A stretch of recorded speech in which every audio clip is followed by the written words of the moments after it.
Krisis yang dipicu oleh pandemi telah mengempaskan jutaan usaha di berbagai sektor dan menciptakan pengangguran skala besar dalam waktu singkat, termasuk usaha dan pekerja dari keluarga miskin di seluruh Indonesia. Sedangkan dampak pandemi yang paling dirasakan terhadap pekerja dari keluarga miskin adalah jam atau hari kerja dikurangi, sulit mencari pekerjaan baru sehingga terpaksa terus menganggur, mengalami pemotongan gaji hingga mengalami pemutusan hubungan kerja, baik dengan pesangon maupun tanpa pesangon. Seperti yang kita ketahui sekarang bahwa dampak dari pandemi ini sangat berpengaruh terhadap segala aspek terutama pada kondisi kesehatan dan perekonomian masyarakat. Saya adalah seorang asisten dokter di sebuah apotek yang terkena dampak PHK akibat pandemi COVID-19. Suami saya seorang karyawan swasta dengan penghasilan yang tidak bisa menutupi kebutuhan sehari-hari dalam keluarga. Penghasilan kami hanya bergantung pada gaji suami, seiring bertambahnya kebutuhan rumah tangga dan biaya kuliah anak.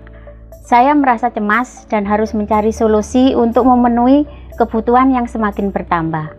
Saya adalah pensiunan pegawai pabrik Dana Radi yang sekarang membuka usaha berjualan makanan seperti gorengan, nasi bungkus, dan sayur matang. Selama masa pandemi COVID-19, omset penjualan makanan menurun tajam. Pesanan dari acara-acara kelurahan dalam bentuk snack, bubur kacang hijau, dan nasi bungkus sudah tidak ada lagi. Pemerintah saat ini mulai menyiapkan skenario proses menuju endemi walau butuh waktu yang panjang. Pemerintah saat ini berupaya membuat kondisi pandemi terkendali sebelum masuk era endemi. Maka pada hari ini, pemerintah memutuskan untuk mencabut PPKM. Pandemi mengajarkan masyarakat kita untuk mampu bertahan di tengah krisis, bertahan hidup dengan segala cara dilakukan untuk bisa tetap bertahan. Terbukti bahwa masyarakat yang memiliki keterampilan yang lebih mampu untuk bertahan. Keterampilan yang dimilikilah yang akhirnya menjadi jalan keluar dari kondisi buruk dan terpuruk akibat pandemi. Dan solusi cerdas untuk bisa memiliki keterampilan ini sudah ditawarkan oleh Perpustakaan Nasional Republik Indonesia untuk menciptakan sumber daya manusia yang berkualitas, produktif, menguasai pengetahuan, teknologi dan inovasi melalui transformasi perpustakaan berbasis inklusi sosial. Maka dari itu dibutuhkan literasi bagi masyarakat untuk meningkatkan kemampuan mengolah dan menganalisa untuk mengatasi persoalan, meningkatkan kualitas hidup dan kesejahteraan. Kenapa harus dengan program transformasi perpustakaan berbasis inklusi sosial?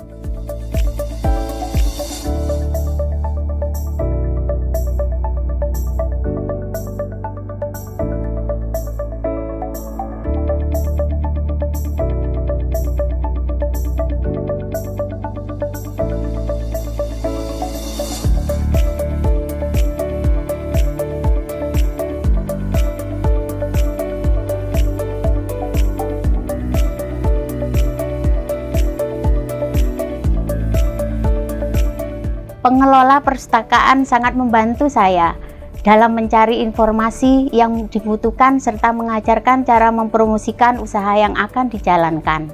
Saat ini saya sudah mendapatkan omset penjualan perharinya 100.000 sampai 200.000. Pada saat Perpustakaan Daerah Kota Surakarta mengadakan pelatihan pembuatan sirup bunga telang, saya mendaftarkan diri untuk menjadi peserta. Setelah pelatihan, saya mencoba untuk membuat minuman dari bunga telang. Dengan adanya menu baru ini, omset warung saya mulai bertambah menjadi sekitar 350.000 sampai 400.000 rupiah per hari. Apa yang harus dilakukan bersama dalam program transformasi perpustakaan berbasis inklusi sosial?